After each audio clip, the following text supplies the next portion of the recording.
বস্তা পস্তা পাশ্চাত্যের কোন মতবাদের সাথে কোন আহলে হাদিস সালাফি আকীদার ভাইয়ের কোন সম্পর্ক থাকবে না। বলুন, প্রতিজ্ঞা করুন ইনশাআল্লাহ। এই দেশে 1895 সালে ধর্মনিরপেক্ষতাবাদ ঢুকেছে, এরপরে ঢুকেছে গণতন্ত্র, এরপরে ঢুকেছে সমাজতন্ত্র, এরপরে ঢুকেছে জাতীয়তাবাদ। আহলে হাদিস উলামা কেরাম সবগুলোকে আছাড় দিয়ে কবর দিয়েছে। তাদের মানসিকতা কেমন ছিল?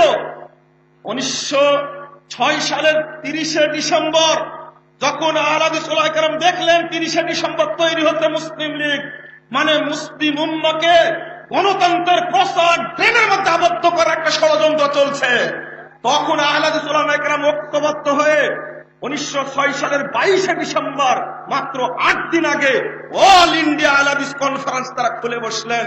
তারা কত সূক্ষ্ম জ্ঞানের অধিকারী ছিলেন তা এটাতে ছাপ দেননি। আজও পৃথিবীতে সালাফরা বা আহলে হাদিস আকীদার মানুষ যারা, তারা পৃথিবীর কোন ধর্মীয় দর্শন, কোন রাজনৈতিক দর্শনের সাথে একাত্মতা ঘোষণা করেনি। আমি কেন করতে যাব? যদি আপনাকে বুঝাতে পারি মাজারে সেজদা করলে যেমন শিরকে আকবার হয়, ইসলাম বাদ দিয়ে কোন মতবাদকে গ্রহণ করলে সেইটাও শিরকে আকবার হয়। এইটা যেদিন যুবককে বুঝাতে পারবো, সেই দিন সংখ্যায় অল্পই হলেও এই বাংলাদেশের বুকে ইনশাআল্লাহ তাওহীদের পতাকা উড়বেই ইনশাআল্লাহ। ওই বুঝতে আগে দিতে চাই।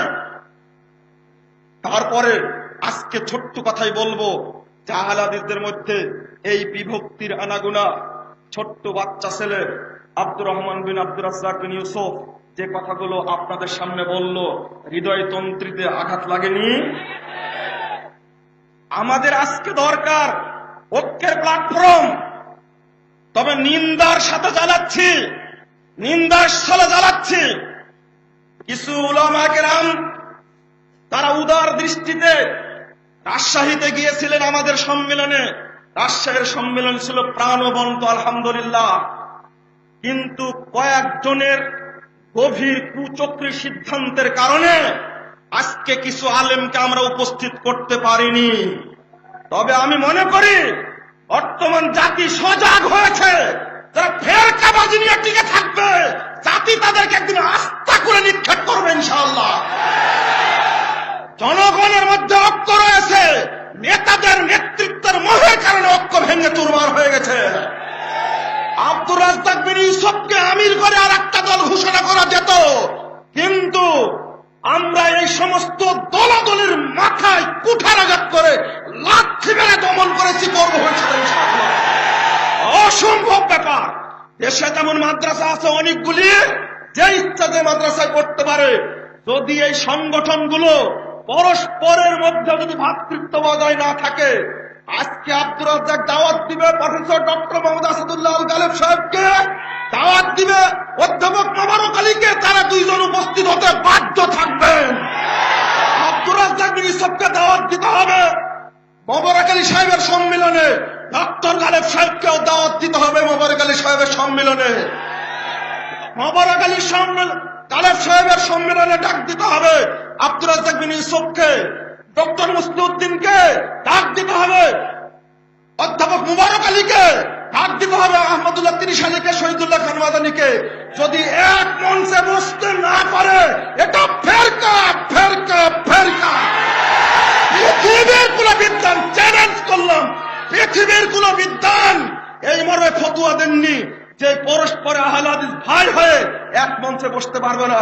মুজাফফর আব্দুর রাজ্জাকের দোষ হলো একটা, 8 থেকে 9 বছর যাবত এই নরসিংদী নারায়ণগঞ্জে আমরা প্রোগ্রাম করে আসি একসঙ্গে। কোন সময় দেখা যায় অধ্যাপক মোবারক আলী সাহেব তিনি সহসভাপতি জমিয়তের, তিনি প্রধান বক্তা, মুজাফফর হলো দ্বিতীয় বক্তা। ডক্টর ইলিয়াস সাহেব জমিয়তের সভাপতি, তিনি হলেন সভাপতি, তিনি মাহফিলের সভাপতি, মুজাফফর সেখানে প্রধান বক্তা। আমরা একাকার করে ফেলতে চাচ্ছিলাম, আলহামদুলিল্লাহ। এটাই আমাদের অপরাধ। আজকে যারা আজকে কুচক্রান্ত করে আহলে হাদিসদেরকে বিভক্ত রাখতে চাচ্ছে, আল্লাহর কাছে দোয়া করছে, আল্লাহ তুমি তাদেরকে হেদায়েত দান করো। যদি হেদায়েতের যোগ্য না হয়, আহলে হাদিস ঐক্যের স্বার্থে তুমি তাদেরকে নিষ্ক্রিয় করে দাও। আমি কষ্টের সাথে কথা বললাম, কেন আব্দুর রাজ্জাক বিন ইউসুফ কি পাপ করেছে? একটা প্রতিষ্ঠানের প্রোগ্রাম, সবাইকে দাওয়াত দিয়েছে, তুমি কেন বসে সিদ্ধান্ত নিলে যে বসকে দেওয়া যাবে না? এই সিদ্ধান্ত নেওয়ার অধিকার কে দিয়েছে? কোন কোরআনে পেয়েছো, কোন হাদিসে পেয়েছো তোমরা? অসম্ভব ব্যাপার। কথাগুলো বললাম। কিছু ব্যক্তি, কেন সবুর সাহেব কালকে আসছিলেন না? আপনাদের সঙ্গে ঐক্যের কথা বললেন না? তিনি একজন সদস্য জমিয়ত আহলে হাদিসের, তিনি আসলেন কি করে? যাদের সাথে আমরা কথা বলেছি